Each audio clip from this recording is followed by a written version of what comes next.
Hello, in this video we will go through the set builder tab in my spreadsheet, which you will find here. The purpose of this set builder tab is that it gathers all the information from all the other cells with armor and weapon, and you can choose here from everything, and it will calculate your enchant, your gear, your consumables, and your world buffs. It will also calculate your race here, and a few different other things we will go into as well. So in this video we will make a pre-raid beast list for humans, for example. And then you can always find your pre-raid beast list here. If you go to the beast map, you go to the pre-raid here, then this is 200. We're going to make a dual wield this time. So then you follow dual wield, weapon skill, you have 305 weapon skill as human. What race are you? Yes, you are human. You will use a sword and a mace, and G is your beast list to follow. So what we can do here is we will go here, and then for example we choose your race to human, and then as a human you also have 305 weapon skill and not 300, so you need to choose that here. You also can choose between what weapon, if you are going to use 200 or 100 here. So let's take the helmet for example. The pre-raid beast one for dual wield is Mask of the Unforgiven, but you can, for example, go here and click this link, and it'll bring you to the helmet tab. You can see it down here, and then you have all your helmet options.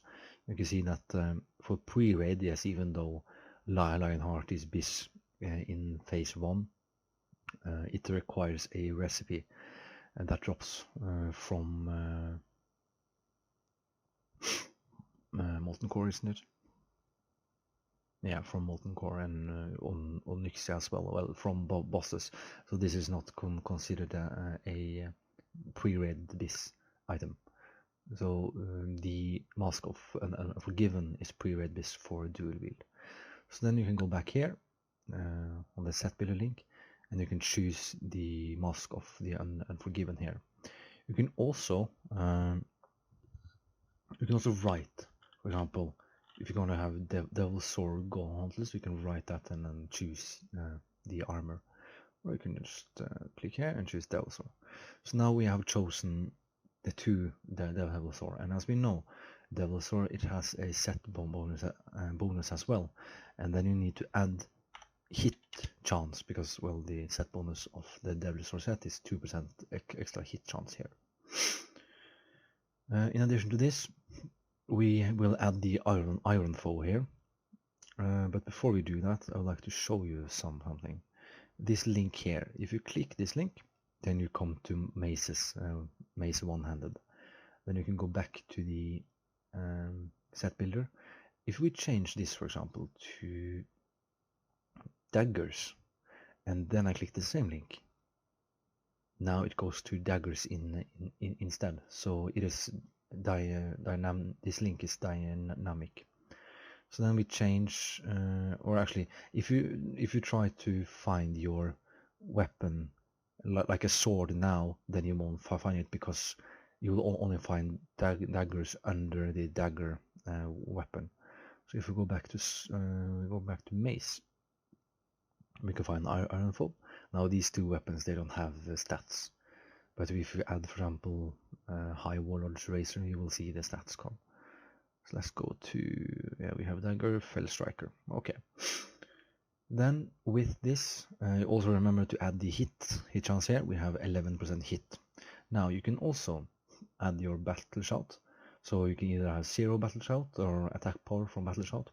You can have 185, which is the rank 6, I believe, and the next rank is from AQ, and that is this rank here.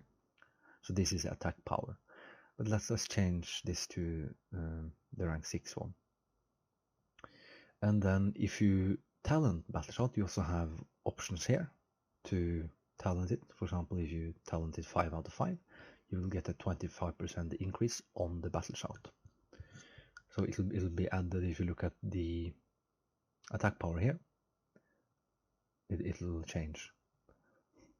In addition to this, you remember to add your weapon skill here, as I've said previously as well. You can add your enchants, and as an alliance player, you are most likely going to use attack speed, which is you just click here, and then it takes the haste, even though haste won't be calculated. But you could also choose strength, then it'll be calculated here. If you look at the strength tab up here. When I remove this one, you see 165 now, and you see 157. So as alliance, we go for rapidity and shoulders. In pre-raid, you only have the resistance. You don't have anything else. Now for the cloak, you have lesser agility, chest greater. You will have superior strength. You will have agility on gloves. You will have rapidity again on your leggings, and then on your feet you can go for greater agility, and many people like to go for a minor speed increase instead. So you can add your own consumables. You have Juju power and you have giant elixir of the giants, but go for Juju power. We go for elixir of Mungoose. We have roids from Badlands. We have Juju might, and we have smoked desert dumpling. Now, you can also have Rallying Cry, Sand Songflower, for example.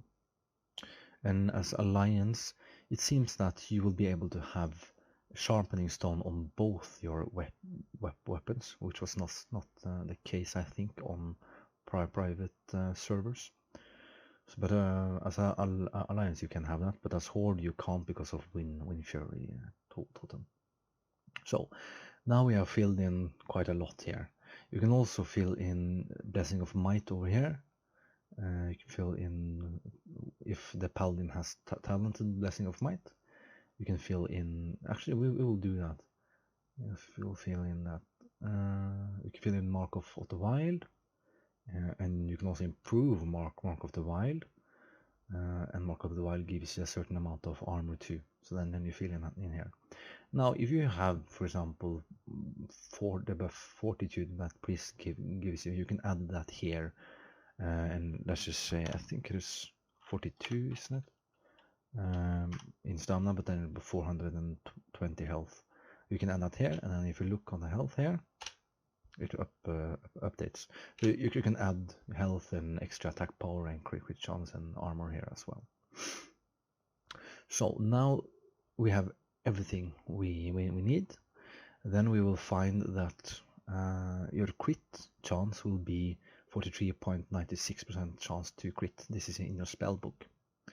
However, the effective crit chance won't be what is in your spell book, because it is dependent on or it gets reduced, by crit suppression. It gets reduced by your aura modifier, and also you get crit chance, or you get extra crit chance versus versus players, which is level 660. So in your spell book, it will also show your crit chance there, or the extra crit chance you get. However, you don't get this extra crit chance when it comes to targets that are high level than you, or 61, 62, and 63. So in addition to this has also been removed from your effective crit chance. And this is based on the weapon skill you have and on what target you have. So against level 63 target, with this setup, your crit cap is 45%. This is based on hit. If we remove the Devil's Sword bonus here, then your crit cap will also decrease with the amount of extra hit you have. So this is how you use the set builder here. Let's, for example, you can change to We can change to orc, for example. Then we can change this to axe, and we have the axe of the deep woods, and we have axe here as well. Then we will have flurry axe here. We will still have the same, or we can change it to a let's change it to a gnome, for example. Then you also need to change here to 300 because you have 300 weapon skill as a gnome.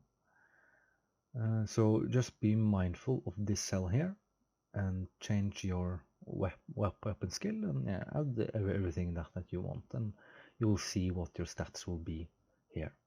You can change to level 61, and then it'll calculate again. Your crit cap will now be a lot higher, of course, because of glancing blow, because not all targets that are higher than you have the same glancing blow chance. For example, if I change this here, then now it says 20, but now it says 40. So against level 63 you have 40% chance to get your white attacks glanced. Against level 61 target you have 20% chance. So yeah, that's how you use this calculator. It is quite straightforward, but you need to be sharp when you input your values, especially with a hit one when it comes to the bonus of Devil's Sword. So yeah, goodbye.